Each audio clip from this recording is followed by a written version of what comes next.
Hi hello friends, welcome back to video. ಪುಟ್ಟಕ್ಕನ ಮಕ್ಕಳು ಗೋಪಾಲ್ನ ಮೇಲಿನ ಸಿಟಿಗೆ ಪುಟ್ಟಕ್ಕ ಮನೆ ಬಿಟ್ಟು ಹೋದ ಸ್ನೇಹ ರಾಜೇಶ್ವರಿ ಬಗ್ಗೆ ಗೋಪಾಲ್ನ ಮಾತು ಕೇಳಿದ ಊರವರು ಎಲ್ಲರೂ ನಗುತ್ತಾರೆ. ಗೋಪಾಲನಿಗೆ ಎಲ್ಲವೂ ನೆನಪಿರುತ್ತದೆ.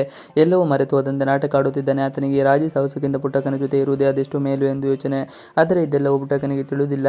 ಗೋಪಾಲನ ಸುಳ್ಳು ಮಾತುಗಳನ್ನು ನಂಬಿ ಪುಟ್ಟಕ್ಕ ಮೋಸ ಹೋಗಿದ್ದಾಳೆ. ಇತ್ತ ಸ್ನೇಹ ಮಾತ್ರ ಅಮ್ಮನ ಬಗ್ಗೆ ಆಗಾಗ್ಗೆ ಈ ಗೋಪಾಲ ಸುಳ್ಳು ಹೇಳುತ್ತಾ ಇದ್ದಾನೆ. ಆತನಿಗೆ ಎಲ್ಲವೂ ತಿಳಿದಿದೆ ಎಂದರೂ ಪುಟ್ಟಕ್ಕ ನಂಬದೆ ಹೋಗುತ್ತಾರೆ. ಇನ್ನು ಮುರಳಿ ಸಹನ ಬಳಿ ಮಾತನಾಡುವುದನ್ನು ಕಡಿಮೆ ಮಾಡಿದ್ದಾನೆ.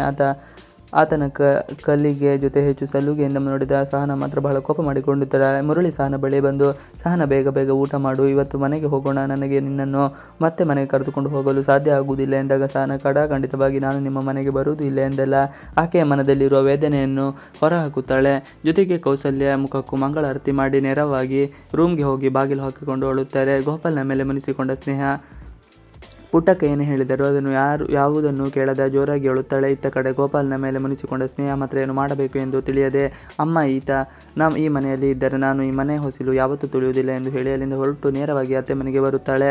ರಾಧಾ ಸ್ಥಿತಿ ಕಂಡು ಮರಗಿದೆ ಸ್ನೇಹ. ಬಂಗಾರಮ್ಮನ ಮನೆಗೆ ಬಂದ ರಾಧಾ ಕತೆ ಸ್ನೇಹಕ್ಕೆ ತಿಳಿಯುತ್ತದೆ. ಆಕೆಗೆ ಏನು ಮಾಡುವುದು ಎಂದು ತಿಳಿಯದೆ ವಸು ಬಳಿ ಹೋಗುತ್ತಾಳೆ. ರಾಧಾ ಹಾಗೂ ಆಕೆಯ ತಾಯಿ ಶಶಿಕಲಾ ಚೆನ್ನಾಗಿ ಡ್ರಾಮ್ ಮಾಡುತ್ತಾ ಇರುತ್ತಾರೆ.